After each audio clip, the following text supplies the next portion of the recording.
Welcome everybody. Today's video finds us across the river from Bangkok. We're in Samut Prakan. We're kind of in the Phra Pradaeng area, and we're going to take a look at a 200-year-old temple that's over here. It is kind of a unique temple in this area in that it's Chinese styling. Most of the temples in this area are Mon, and this is the only one in this area that is Chinese style. This is Wat Prot Ket Chettharam, I think is how you say it. Anyway, it just had its 200th anniversary. It's 201 years old, and they advertise it as having the largest reclining Buddha in Samut Prakan, but I know that's not true because there's one that's 54 meters that you can actually climb inside, and I've been to that temple here in this area. But anyway, we'll take a look at this one anyway, see how big it is and see what it looks like. This, I believe, is a third-class royal temple, and it's quite nice from the outside, so let's walk around here and let's enjoy the day.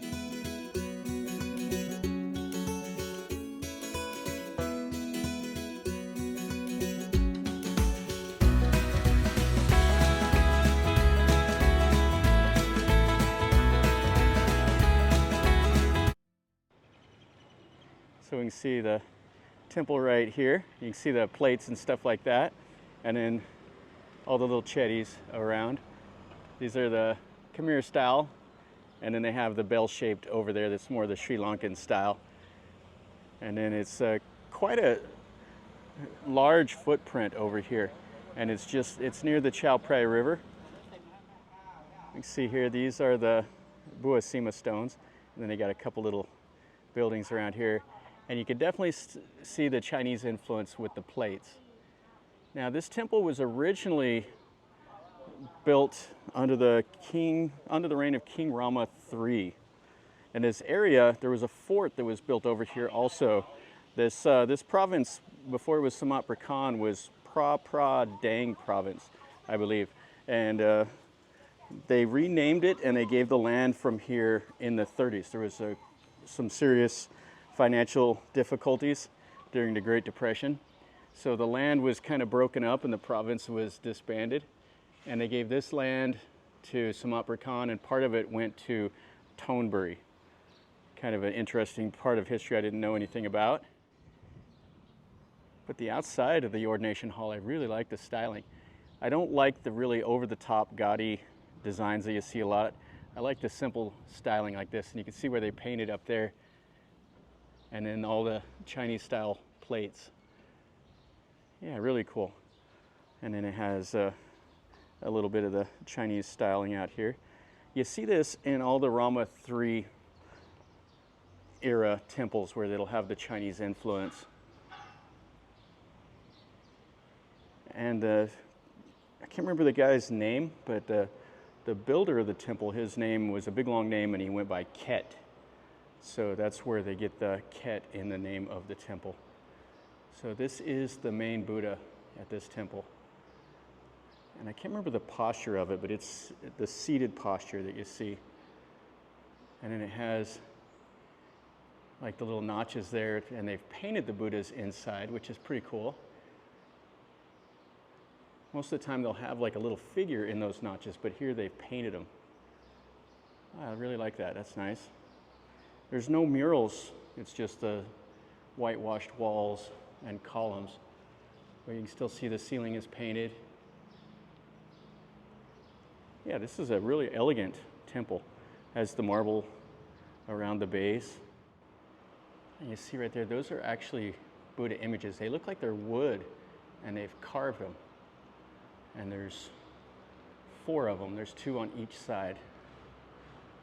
And then we can see here the styling of this one here, and you see the pedestal that it sits on.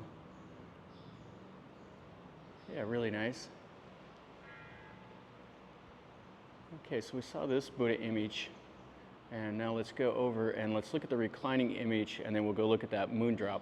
There should be some Buddha footprints in that moon drop that's kind of in the little artificial lake. And you can see the doors. There are 3 doors here. So the middle one will be for the king, and they usually will put these Buddha images out in front if they don't want you to use it. That's what they've done here. And I really like this. Really quite simple but nice.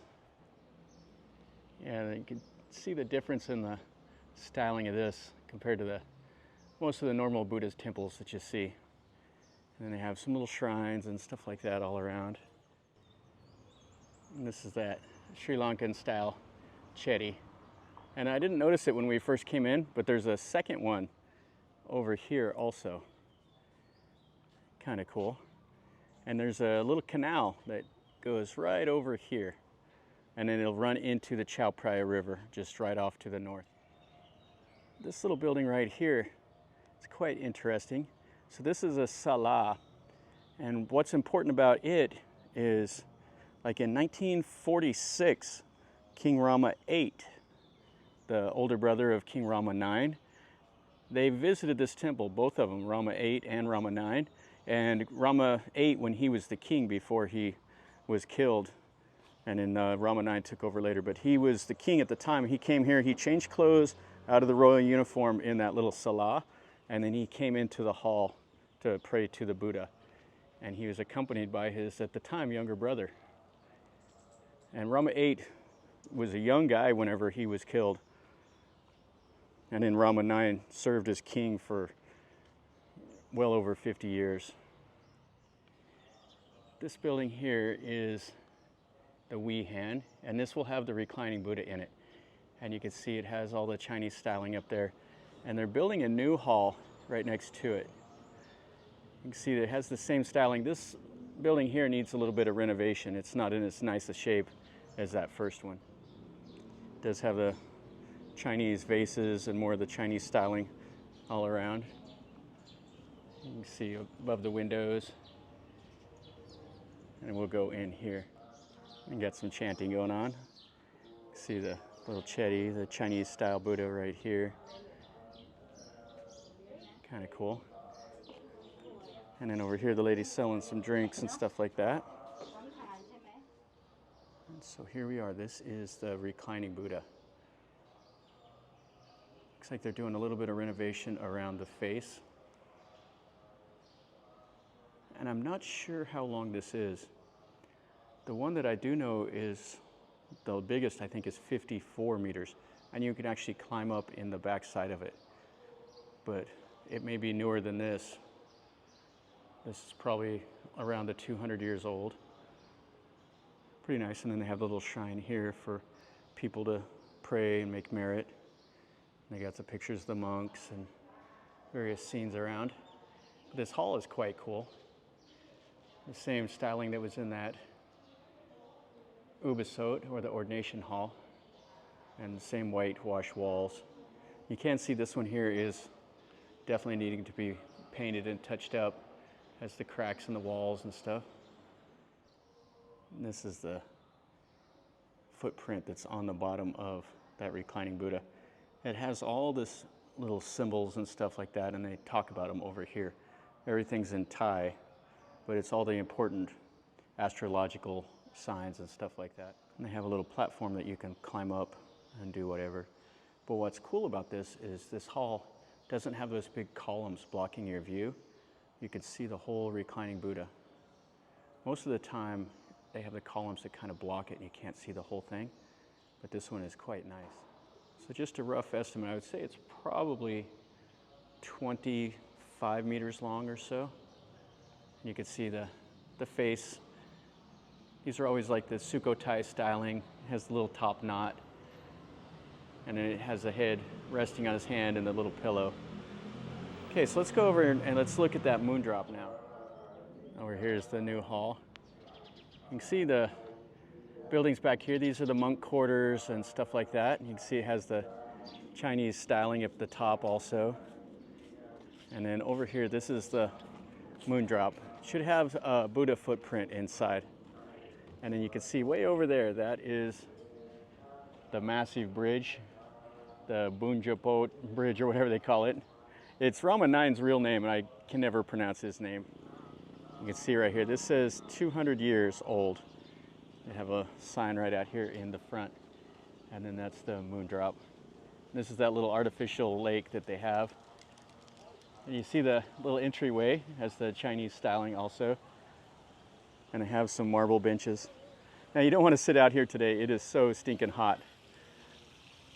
Let's go in here. So we got a little shrine with a little hermit. And then that Chetty right behind. Yeah, it's quite beautiful. I really like the styling up at the top.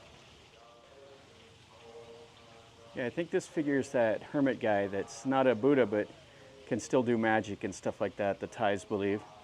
And then you have some of the Chinese figures around. And then looks like we can go up into here. So we have some little shrines out here. We have a Buddha footprint right in front of the door. And another little shrine. And they've painted all around the walls. And then they have this marble tile all around. And the Chinese vases. Ooh, this floor is hot. And then inside here, oh, this is nice. So we do have the Buddha footprint. And then it looks like there's some ashes of people that have been cremated here at the temple. And that little data plates around. We have a standing Buddha image and then this seated Buddha. It has the little umbrella. And then up there we have the little letter, the Thai letter 9. We got a pigeon right here. Yeah, this is nice. So it looks like we have the Chinese style lion with the figure here above it holding a long sword. And then there's 3 entrances to this little moon drop. And then we have some other little shrines and stuff around. And we got a couple small little Chettys on the corners. And then here we have a whole bunch of images. So we have them with the alms bowls, the palais pose. You can see the monkey and the elephant giving the Buddha the offerings. And the style with the naga around them. And back here it looks like a, oh, that might be interesting. Let's go in there and look. This is what's inside that little building, and this is quite interesting. You see the little figures here, and then there's a little tiny reclining Buddha. It's more of a Mon style.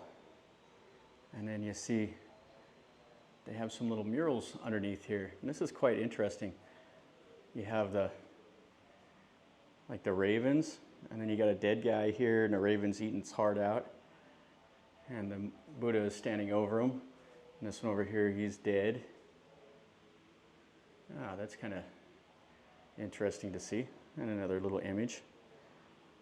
And there are more ashes of people and stuff that are buried in here. You can see the area here. So the people over there are feeding the fish. So they have the carp or goldfish inside of this. Then you can kind of see the community around it and more of the temple buildings. Yeah, this is really cool. You can see that really interesting moon drop. Looks like there's a Buddha image down here at the bottom also. One last look. So there's the moon drop with the Buddha footprint. And you can see the Buddha images that are around in the 4 cardinal directions. And then over here is the Wihan with the reclining Buddha. And then that's Sala, where Rama VIII changed the clothes. And then the ordination hall, that first one we saw. Yeah, it's quite nice. That's going to finish up our video over here at this third class royal temple. This is quite nice. It's over here in Samut Prakan. This isn't a temple I've ever been to before.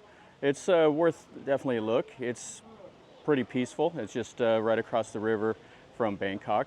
The reclining Buddha is interesting to see, plus all the Chinese styling. And definitely I would recommend if you're over here, take a look. It's not really worth a special trip, but if you're over here, then definitely stop by. So hopefully you enjoyed the video. If you did, smash the like button. If you're new to the channel, subscribe, stick around, and then you're notified when I post a new video. And if you've been here before, have any questions, let me know in a comment down below, and I'll do my best to answer them. And until next time, from over here in Samut Prakan, remember, life is a journey. Enjoy.